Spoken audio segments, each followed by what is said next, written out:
जोहार आप सभी को। मैं किरण कुमारी आप सभी का स्वागत करती हूँ आपके अपने YouTube चैनल किरण क्लासेस पर। आज का क्लास खोरठा विषय से संबंधित है। खोरठा की इस किताब का नाम है फरिच डहर, जिसके लेखक हैं पंचम महतो जी। मैं आज फरिच डहर की पहली कहानी हेराइल हाँसी का हिंदी अनुवाद करने वाली हूँ। यह कहानी JSSC द्वारा आयोजित सभी प्रतियोगी परीक्षाओं के लिए बहुत ही उपयोगी है। उम्मीद करती हूँ कि इस खोरठा कहानी का हिंदी अनुवाद आप बड़ी ही सरलता से समझ पाएंगे। कहानी का शीर्षक है हेराइल हाँसी, यानी खोई हुई मुस्कान। तो चलिए शुरू करते हैं कहानी। हेराइल हाँसी यानी खोई हुई मुस्कान। विमल बाबूक मनटा एखन ढेरे फरिछ, बहुत दिनक हेराइल हाँसी जैसन उनकर फगला मुँहे घूर आयल है। जिंदगीक सुखल रस एक बेर फिर जरैक के उनखर गाते बोहे लागल है।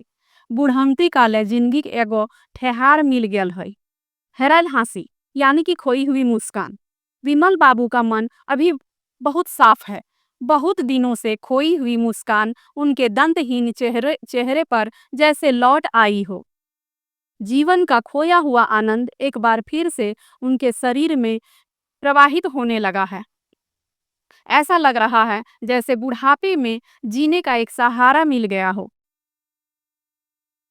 थोड़के दिन आगू अपन जिंदगी से हाइनिसार भय गेल हला। एकदम उदास रहे लागल हला। एते बड़ बंगला, सामने ढबगर बगान, एते सर सामान, साजबाज, मेनक ई गुला केकर खातिर की खातिर ओस ओसरक आराम कुर्सी बैस बैस भाभत रहा हला। कुछ दिनों पहले वे अपनी जिंदगी से पूरी तरह हार मान चुके थे। वे बिल्कुल उदास रहने लगे थे। इतना बड़ा बंगला, सामने सुंदर बाग बगीचा, इतने सामान, इतनी साज सजावट, यानी कि इतना कुछ किसके लिए और क्यों? बरामदे की आराम कुर्सी पर वे बैठकर हमेशा सोचते रहते। एगो समय हल जखन इनखर चलती हलैन, तनी निकास लियक फुर्सत नहीं मिला हल। आगुई पे छुई कते लोग मुलाकात करवाइक पाता लागल रहा हल। एगो बड़ ऑफिसर जे हला। एक समय था जब इनकी काफी चलती थी। सांस लेने की भी इनको फुर्सत नहीं रहती थी। आगे पीछे मिलने वाले लोगों का तांता हुआ लगा हुआ रहता था, क्योंकि ये बड़े ऑफिसर जो थे। विमल बाबू जन्म एगो गाँव किसान घर ही भेल हलै। बड़ी मेहनत से पढ़ल सुनल हला। गांव से 4 कोस दूर बुल्ले स्कूल जाय हवा हल। तकर मांझे पढ़ल जोरिया नाला झैर बरसाई पानी का हड़पा नाइमी गेले तो घर घूर जाय हवा हल। हाई स्कूल पास करल बाद बर्दवान शहरे पढ़ के इंजीनियर भई गेला तो रांची में नौकरी भई गेल हलैन। बिहा दान तो उनखर माई बापे अपन मर्जी से छोटे उम्र ही कर देल हला। मैंने तखन एगो जमाना हल जे उनखर पढ़ाई में पन्हो बाधा नाई पड़ल। परे सही गिरनीति उनखर घर करना बेस से संभाल लेल हली। ऐसन तो विमल बाबू ईमानदार भल पुरुषे हला। मैंने जहाँ काम करा हला तहाँ तनी हेठ ऊपर करेहक पड़हल। बांधे रह के मगर से बैर करले कैसे बाँचतला। रोज के ऊपरी आमदनी से जेब भरत रहल। सरकारी बंगला, गाड़ी, ड्राइवर, माली सब भरल पूरल रहल। सही जमानाई ऊपर बलाई आरहो मेहरबानी करके उनका दूगो बेटाई देल हल। साहबेक छौआ जैसन चनफनिया पैसले चटगर। रांची शहरे कते कते नाम जायजका स्कूल। खर्चा बर्चा कोनो कमी नहीं खे करल। सुघर स्कूलें तनी ढब से पढ़ा सुना भेल। बड़का बाबू रांची मेसरा कॉलेज से इंजीनियरिंग पास कर गेला तो नौकरियों मिल गेल। एखन उनखर पोस्टिंग पूना शहरे पूना शहर बाटे भय गेल है। उनकर बिहा पटना शहरक एगो बड़ आला ऑफिसरक पढ़ल बेटी संगे कर देल हथ। दहेज में मोटर कार, रंगीन टीवी, फ्रिज, सोफा, पलंग, अलमारी आर कते कते सामान मिलल है। सब लैके अपन पूना चल गेल है। विमल बाबू का जन्म एक गांव में किसान परिवार में हुआ। बहुत ही मेहनत से उन्होंने अपनी पढ़ाई लिखाई पूरी की। गांव से 4 कोस की दूरी पर वे पैदल स्कूल जाते थे। उसी बीच अगर नदी नाले में बारिश के कारण अगर पानी की उफान तेज हो जाती तो वे स्कूल ना जाकर वापस घर लौट जाते थे। हाई स्कूल पास करने के बाद वर्धमान शहर में पढ़कर वे इंजीनियर बन गए और रांची में उनकी नौकरी हो गई। शादी ब्याह तो उनके माता पिता ने अपनी मर्जी से उनकी छोटी उम्र में ही कर दी थी। वो भी एक जमाना था कि उनकी पढ़ाई में किसी तरह की कोई बाधा नहीं आई, परंतु उनकी गृहिणी ने उनके घर गृहस्थी को बहुत अच्छे से संभाल लिया। ऐसे तो विमल बाबू ईमानदार और भले पुरुष थे, किंतु जहाँ वे काम करते थे वहाँ थोड़ा बहुत तो ऊंच नीच करना ही पड़ता है। तालाब में रहकर मगरमच्छ से बैर करके कैसे बच सकते हैं। रोज की ऊपरी आमदनी से जेब भरा हुआ रहता था। ऊपर वाले की मेहरबानी से उन्हें 2 बेटे मिले थे। साहबों के बच्चों के जैसे उनके दोनों बेटे बहुत तेज तर्रार थे। रांची जैसे शहर में कितने नामी गिरामी स्कूल थे और उनके पास पैसों की कोई कमी नहीं थी। इसलिए अच्छे से अच्छे स्कूलों में उन्होंने अपने बच्चों को पढ़ाया। बड़े बेटे को रांची के मेसरा कॉलेज से इंजीनियरिंग पास करने के बाद नौकरी मिल गई। अभी उनकी पोस्टिंग पूना शहर में हो गई है। उन्होंने बेटे की शादी पटना शहर के बड़े आला ऑफिसर की पढ़ी लिखी बेटी से करा दी। दहेज में मोटर कार, रंगीन टीवी, फ्रिज, सोफा, पलंग, अलमारी और भी बहुत सारे सामान मिले। वो अपना सब कुछ लेकर पुणे चला गया।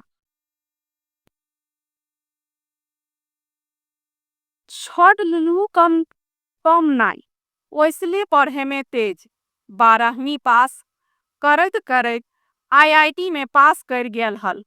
रुड़की में इंजीनियरिंग पास करत करत अमेरिका के एगो कंपनी ओकरा उठाए के अपन देश ले गेल है, जहाँ ढेरे टका आमदनी। एखन से उही एगो बड़ लड़के के बेटी संगे प्रेम बिहा करके अपन गिरस्ती उही बसा लेल है। विमल बाबू दुइयो बेकत बड़ी खुशी भेल हला। जे जा हौक हमर जिंदगी संवर गेल। हमर दुइयो छौवन सेटल भई गेल हथ। छोटा बेटा भी कम नहीं है, वो भी पढ़ने में बहुत तेज है। 12वीं पास करते ही आईआईटी में भी पास कर गया। रुड़की में इंजीनियरिंग पास करते ही अमेरिका के एक कंपनी ने उसे अपने यहाँ नौकरी दे दी, जहाँ उसकी काफी आमदनी है। अभी उसने एक बड़े आदमी की बेटी के साथ प्रेम विवाह रचाकर अपनी गृहस्थी वहीं बसा लिया है। विमल बाबू और उनकी पत्नी दोनों बहुत प्रसन्न हैं। उन्होंने सोचा हमारी जिंदगी संवर गई, हमारे दोनों बच्चे सेटल हो गए। एखन विमल बाबू रिटायर भई गेल हथ। ढेर पैसा कौड़ी मिलल इन तो एगो बेस ढबगर बंगला किन लेल हथ। रांची शहर वीआईपी कॉलोनी, बड़का गो बंगला, 7-8 गो कोठरी, 4 बाटे ऊंचा पंचरी, भीतरे ढबगर फूलक बगीचा, कोनाई बड़ सर्वेंट क्वार्टर। विमल बाबू गिरनी नियति के पसंद हल देख के बड़ी खुशी भेल हला। भाभल हला हमीन एहे ठामे आराम से सुखक सेंस जिंदगी बिताइब। यहाँ कोन्हो हर कचकच नखे, शांतिये शांति। मैंने थोड़के दिनक पर ही उनकर मनक भरमटा भांग गेले हल। सही सुखक शांतिक घर काटे दौड़े लागल हल। एते दिन से आइल गेल से भरल घरे चूहिल आर गहगही से रहे वाला मानुष एखन यहाँ क्यों नाई। उगैत सूरज के सभे निहोर करई, डूबैत सूरज के पुछवैया क्यों नाई। मनो ओझराय रखे खातिर और कोन्हो कामो तो नाई सुझल। ई सुनसान घरे एकाई रहते मनवा उब गेलन तो बेटवन के चिट्ठी लिखला जे एक बार आई के देख जा। तनी नतियन के देखे खातिर आँख टटा है। मैंने उनखिन के एखन फुर्सत कहाँ। एगो 7 समुद्रक पारे बासा माया मछिंदरक माया में फांस गेल है। ढेरे टाका पाठाई देल और कहल और हो दरकार पड़ले कहिए।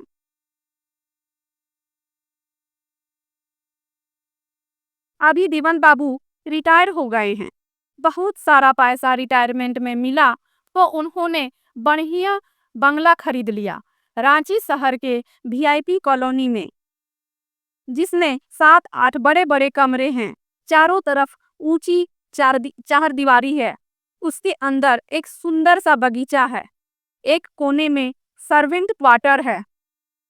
विमल बाबू की पत्नी नियति को यह घर बहुत पसंद आया। यह देखकर विमल बाबू भी खुश हुए। उन्होंने सोचा कि अब हम लोग यहीं रहकर बाकी का जीवन सुख चैन से बिताएंगे। यहाँ किसी प्रकार का टेंशन नहीं, बस शांति ही शांति है। किंतु कुछ दिनों के बाद उनके मन का भ्रम टूट गया।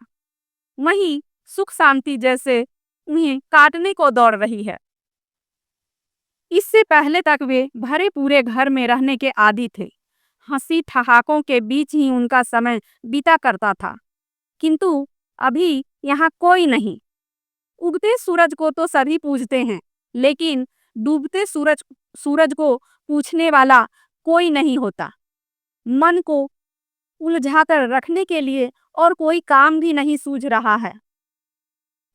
इस सुनसान घर में अकेले रहकर जब मन उब चुका तो उन्होंने बेटों को चिट्ठी लिखा कि तुम लोग एक बार मिलने आ जाओ, क्योंकि नातियों को देखने के लिए मेरी आंखें तरस गई है। लेकिन उनके बेटों को अभी आने की फुर्सत ही कहाँ है। उनका एक बेटा तो 7 समुद्र के पार अमेरिका में बस चुका है। जीवन के माया मोह में ऐसा फंस चुका है कि उसने अपने माता पिता को ढेर सारा रुपया भिजवा दिया और कहा कि और भी रुपयों की जरूरत है तो कहिएगा। बड़का लिखल है हमर काने छुट्टी न खै। फिर छौवा सब स्कूल जाहत, पढ़ाई छोड़ाई के कैसे जाएब। बड़े बेटे ने लिखा है कि मुझे काम से छुट्टी नहीं मिल रही है। बच्चे स्कूल जाते हैं, इसलिए पढ़ाई छुड़वाकर घर कैसे जाएं। दुइयो बेगईत फिकीरे पड़ गेला। सही तो इटा की भेल। आपने कोइख के जन्मल छौवा जकरा एते जतन से पाइल पोइस के मानुष करलो, साहेब बनवलो, तकरा एखन बूढ़ा माय बाप के देखे को फुर्सत नाई। हमनिक जिंदगी में आर की रस बचल। जिंदगी और बेरियाई ई सोनाक पुंजराक भीतर जेहल खाना ई रकम कैद भई रहल हो। खाली पैसा ही सुख नाई हवे पारे। सुख पावे खातिर आरहो कुछ चाहिए। इस इटा विमल बाबू पहिल बार बुझे पारल। दोनों पति पत्नी चिंतित हो उठे कि ये क्या हो गया। अपनी कोख से पैदा हुआ बच्चा, जिसे हमने इतनी जतन से पाल पोस कर बड़ा किया, उनको साहब बनाया, आज वही बच्चे बूढ़े माँ बाप को देखने की भी उन्हें फुर्सत नहीं है। हम लोगों की जिंदगी में और क्या रस बचा हुआ है? कुछ भी तो नहीं। जीवन की अंतिम घड़ी में सोने के पिंजरे के अंदर लगता है जैसे कैद हो गए हैं। केवल रुपये पैसों से क्या सुख की नींद हो सकती है? नहीं, सुख पाने के लिए और भी कुछ चाहिए। इस बात को आज विमल बाबू पहली बार समझ पाए। इतना बड़ घर, हाथक आराम कुर्सी में बैसत बैसत थक जाए, मन उदास भय जाए, जैसे जिंदगी में आर करे खातिर कोनो रस भूसा नहीं।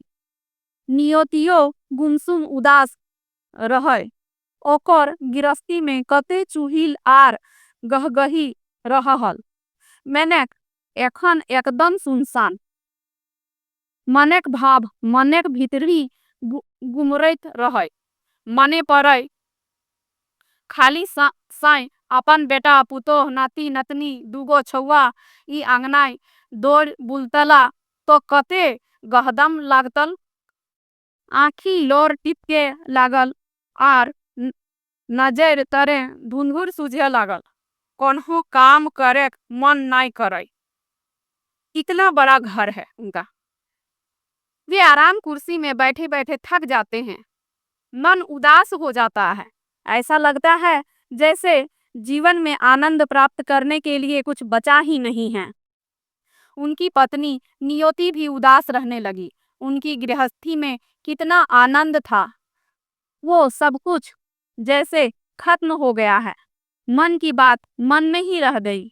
ऐसा लगता है कि अपना बेटा बहू नाती नतनी दोनों बच्चे सभी आंगन में दौड़ते फिरते तो कितना अच्छा लगता। आंखों से आंसू टपकने लगे और नजर के सामने धुंधला दिखने लगा। उनका किसी भी काम में मन नहीं लगता। भाईगे घरक नौकर रामू हल, जेकर से सेवा टहल भई जाहल।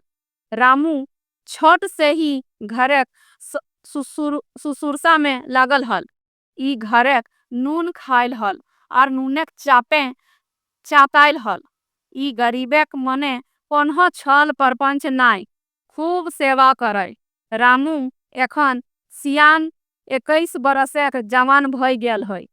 एक छोट से टूवर के अपन घरक बैगत रकम ओकरा मानत। दू एगो अगुआ बिहा खातिर विमल बाबू ठीन घुरला। तखन देख सुन एगो गरीब सुशील बेटी देख रामुक बिहा दई देला आर कहला आबरी से तोहनी दुयो बेकैत रहबे। सर्वेंट क्वार्टर नाई, हमर हिए भीतर घरे हमर बेटा रकम। सौभाग्य से घर का नौकर रामू है, जिसके कारण विमल बाबू और उनकी पत्नी की सेवा टहल हो रही है। रामू बचपन से ही इस घर की सेवा टहल में लगा हुआ था। उसने इस घर का नमक खाया था, इसलिए नमक की इज्जत रख रहा था। इस गरीब के मन में कोई छल प्रपंच नहीं है, खूब सेवा करता है। रामू अभी 21 वर्ष का जवान लड़का है। बिना माता पिता के इस बालक को विमल बाबू अपने घर का सदस्य मानते हैं। एक दो अगुआ विमल बाबू के पास आकर घूमने लगा, तब उन्होंने भली भांति देखकर एक गरीब किंतु सुशील कन्या से रामू की शादी करवा दी और कहा कि अब से तुम दोनों एक दूसरे के जीवन साथी हो और तुम्हें सर्वेंट क्वार्टर में रहने की कोई जरूरत नहीं है। हमारे घर में बेटा बनकर रहना है।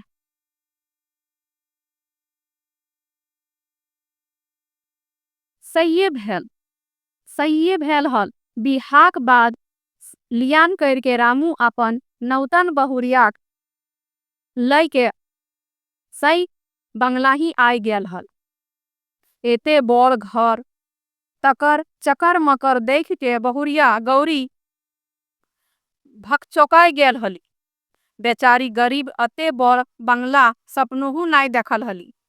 2-4 दिन ही घर सुसुरसा में लाग पड़ल हली।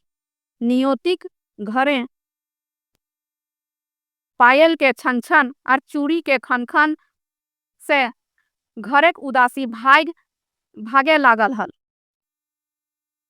नियोतिक काम करवैया जहाँ एगो कामिन मिल गेल हल, उही एगो मुहेक संग देवैया बेटियो।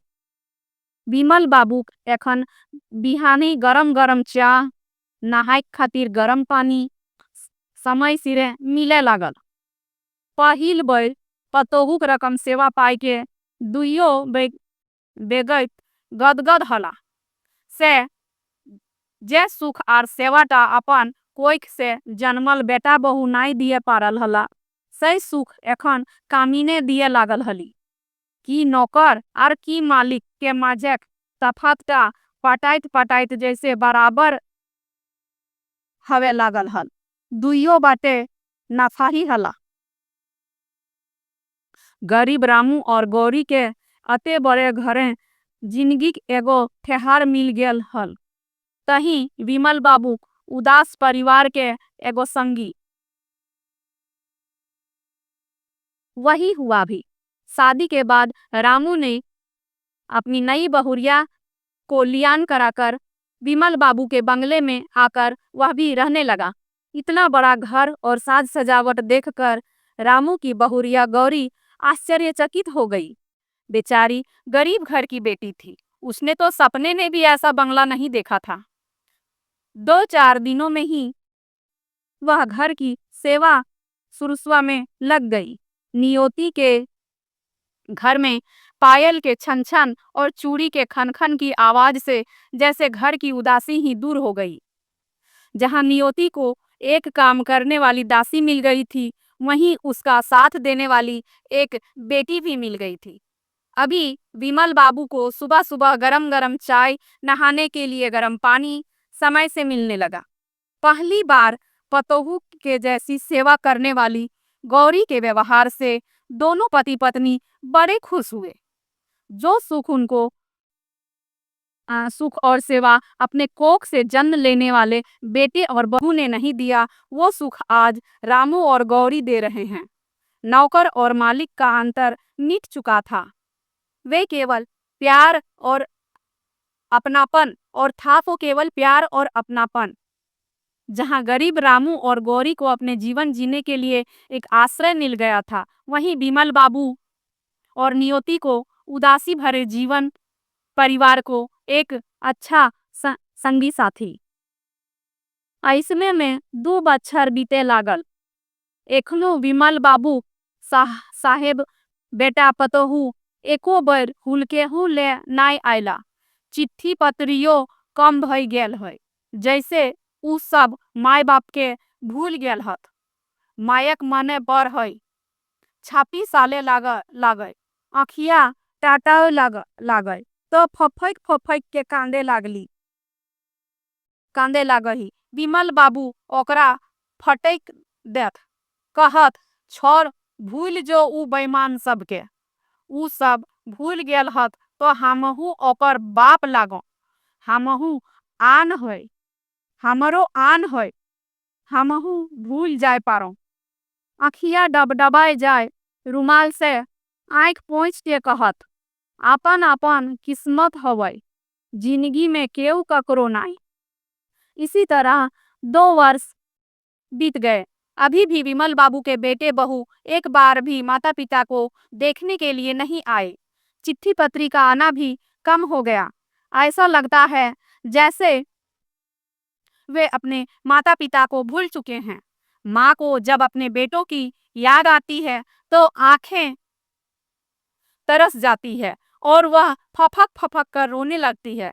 तब विमल बाबू अपनी पत्नी को फटकार लगाते हुए कहते हैं कि छोड़ो भी, भूल जाओ उन बेईमानों को। वो लोग हमें भूल गए हैं तो हम भी उसके बाप हैं, हमारी भी आन है, हम भी उन लोगों को भूल सकते हैं। जब उनकी आंखें डबडबा जाती तो वे रुमाल से अपनी आंखों को पोंछकर कहते कि सबकी अपनी अपनी किस्मत होती है, जिंदगी में कोई किसी का नहीं होता।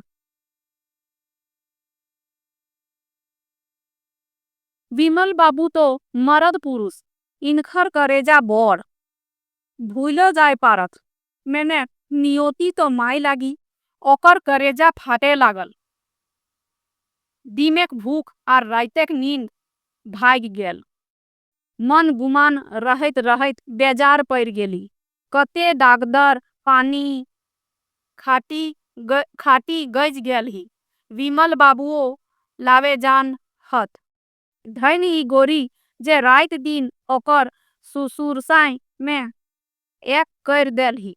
दवाई दारू उठा बैसा पर पैखाना साफ सुथरा इतना कोन्हक बेटियों नहीं करे पारतली। बेटा सबके फिर खबर करल गेल जे मायक मुंह देखे के हो तो एक बार आवा। मैंने क्यों नहीं आवे पारला। हाँ दुगो आरो मनियाडर आई गेल हल जकरा विमल बाबू बेरंग घुराई देला। महीना दिने नियति तनी सुस्तैली तो अबरी विमल बाबू पड़ गेला। एक तो नियतिक सेवा में मेहनत करलैन आर तनी एहो हल दिलो है गेल हल। एखन इनकर सेवा टहल के करे। नियति तो अपने बेजारे गजल मानुस। एखन फिर रामू और गौरीक ऊपरे भरोसा जे करता। मैंने धन हाथ उसब एकदम जी जहान से लाग पारल हत। सेवा टहल में रात दिन एक कर देल हत। घरेक बाहरेक सब कम ये संभार लेल हत। नियति कहली धन हाथ भगवान ई दुयो हमार नौकर कामिन नहीं हमार पूर्व जन्मक छुआ लागत। उनकिन के सेवक जरे विमल बाबुओ खाटी से उठ के कुर्सी बैठे लागल। विमल बाबू तो पुरुष हैं इसलिए इनका कलेजा बड़ा है। ये भूल ही सकते हैं लेकिन नियति तो माँ है। उसका कलेजा फटने लगा। उसके दिन की भूख और रात की नींद भाग गई। मन के दुख को अंदर दबाते दबाते वह बीमार पड़ गई। बहुत सारे डॉक्टरों को दिखाया परंतु बीमारी ठीक नहीं हुई। विमल बाबू भी पत्नी को बीमार देखकर बेजान से हो गए। परंतु धन्य है जो गौरी रात दिन नियति की सेवा शुश्रूषा में लगी रहती है। यहाँ तक कि समय पर दवा खिलाना उठाना बैठाना शौच कर्म से निवृत्त कराना साफ सफाई सब कुछ करती रहती है। शायद एक बेटी भी इतना नहीं कर पाती। बेटों को फिर से खबर दी गई कि माँ बीमार है आकर एक बार मुंह देख लो। लेकिन कोई नहीं आ पाया। हाँ 2 मनी ऑर्डर आ गया जिसको विमल बाबू ने बैरंग लौटा दिया। महीनों बाद नियति थोड़ा ठीक हुई तो अब की बार विमल बाबू बीमार पड़ गए। किंतु नियति की सेवा और मेहनत के कारण इनकी भी जान बची। अभी इनकी सेवा टहल कौन करता। नियति तो खुद ही बीमारी से ग्रसित महिला है। अभी फिर वही रामू और गौरी के ऊपर ही भरोसा है। जो भी करना है वही करेंगे। परंतु धन्य है रामू और उसकी पत्नी गौरी एकदम जी जान लगाकर सेवा कर रहे हैं। सेवा टहल में रात दिन एक किए हुए हैं। घर और बाहर का सभी काम इन लोगों ने संभाल लिया है। नियति कहती है कि धन्य है भगवान जिसकी कृपा के कारण ही रामू और गौरी जो हमारे घर के नौकर नहीं हैं, ये हमारे पूर्व जन्म के ही बच्चे हैं। इनकी सेवा शुश्रूषा से के कारण ही विमल बाबू की तबीयत ठीक हो पाई। अब वे खाट से उठकर आराम कुर्सी पर बैठने लगे हैं। ऐसमें ने दिन महीना खरके लागल। एखन गौरीक कोराई एगो फूल फूटल। सही बंगला में कोहा कोहा हरे लागल। नियति खुशी भेल हली जे जा हो ई सुनसान बंगला एगो फूल तो फूटल। सही छुआटा गोड़ हाथ पटके और खुल खुल हंसे। नियति बैस ओकर रीज देख आर मजा ले। बछर दिने नुनुआ थपाई थुपुई बुले लागले और घर आंगनाई गगाए बुले लागल। दादा बाबा करत विमल बाबू कुर्सिया धैर के घूरे लागे। विमल बाबुओ सब छुआटा संग चले लागे। एक बैल सही गड़गड़ाई के गिर पड़ल आर कांदे लागल। विमल बाबू दौड़ के ओकरा उठाई के कोराई समेट लेला। उनकर नील देल झकझकिया धोती कुर्ताटा धुराई गाड़ाई गेलै। गौरी दौड़ के अली आर ई देख के ठठक गेली, डेराई गेल हली। बाबू की कहता? कहली, बाबू छोड़ दहाक, ई शैतान भई गेल है, तोहर धोतीटा गांज देलो।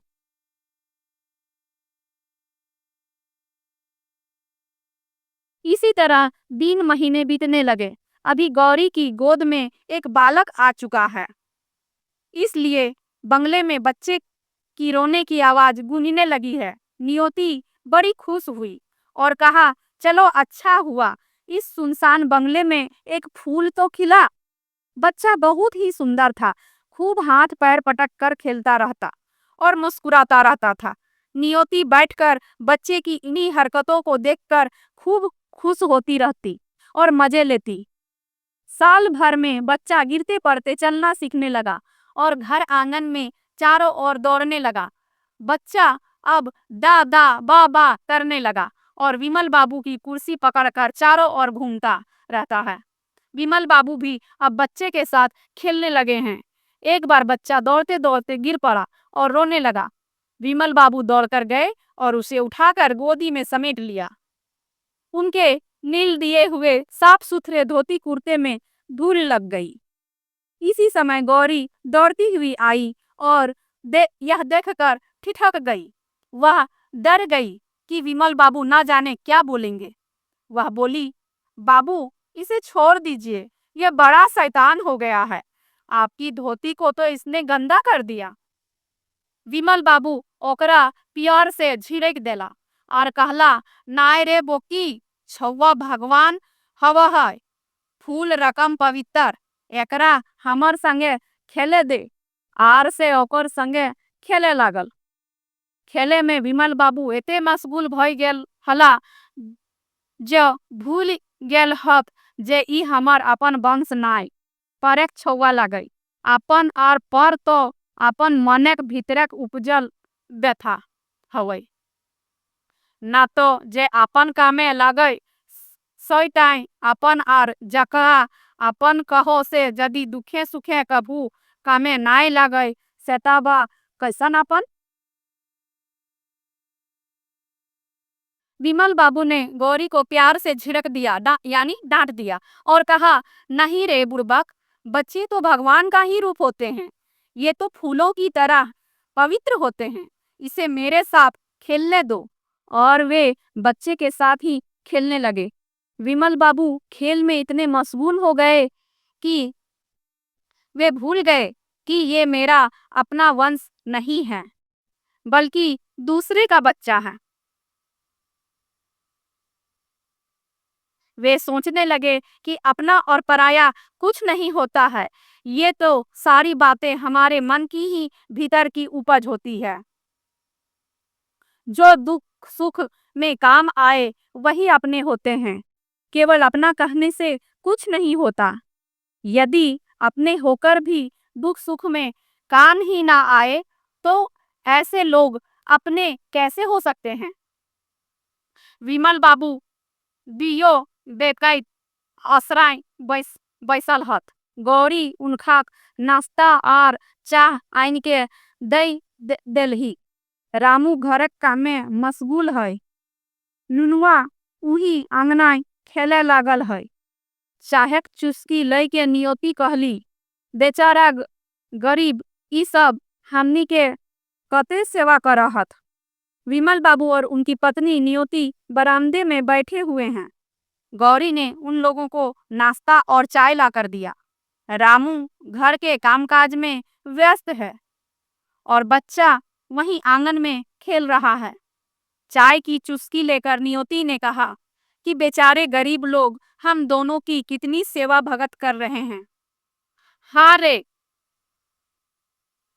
इनका सेवा का दाम हमीन की दिए परब।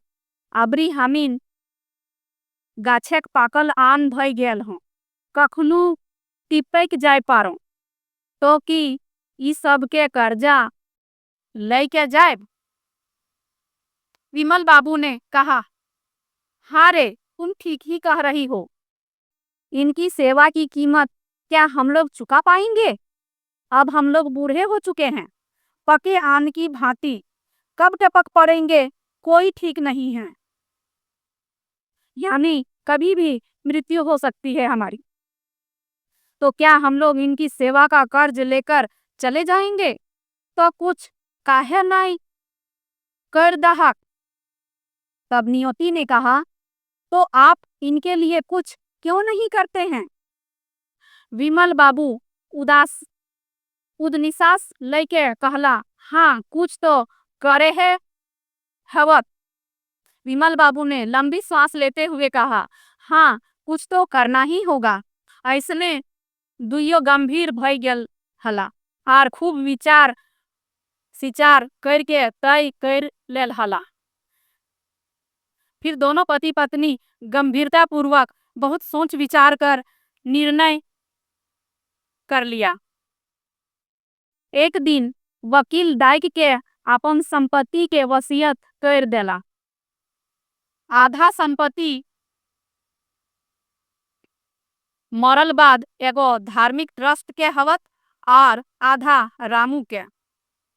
और वकील को बुलाकर अपनी संपत्ति का वसीयत बनवा दिया, जिसने लिखा कि उन दोनों के मरने के बाद आधी संपत्ति धार्मिक ट्रस्ट के नाम होगी और आधी संपत्ति रामू की होगी।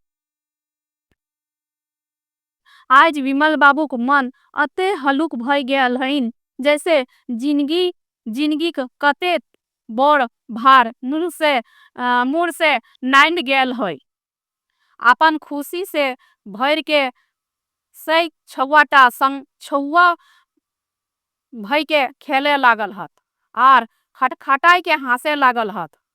आज अते दिनक उदासी टूट के सब दुख भुलाई गेल हत, जैसे उनकर हेराइल हंसी फिर घूर आयल है। वसीयत बनवाने के बाद आज विमल बाबू का मन बहुत हल्का हो चुका है, जैसे जिंदगी का बहुत बड़ा बोझ उनके सिर से उतर गया हो।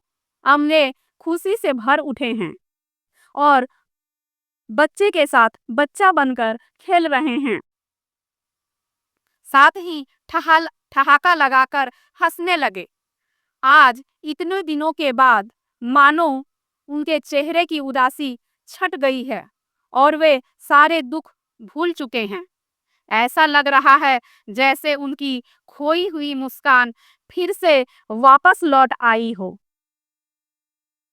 आशा करती हूँ कि आपको इस कहानी का हिंदी अनुवाद पसंद आया होगा। आप कमेंट में अपना फीडबैक ज़रूर दें, लाइक करें, सब्सक्राइब करें। मिलते हैं अगली कहानी में। आप सभी को बहुत बहुत धन्यवाद एवं जोहार।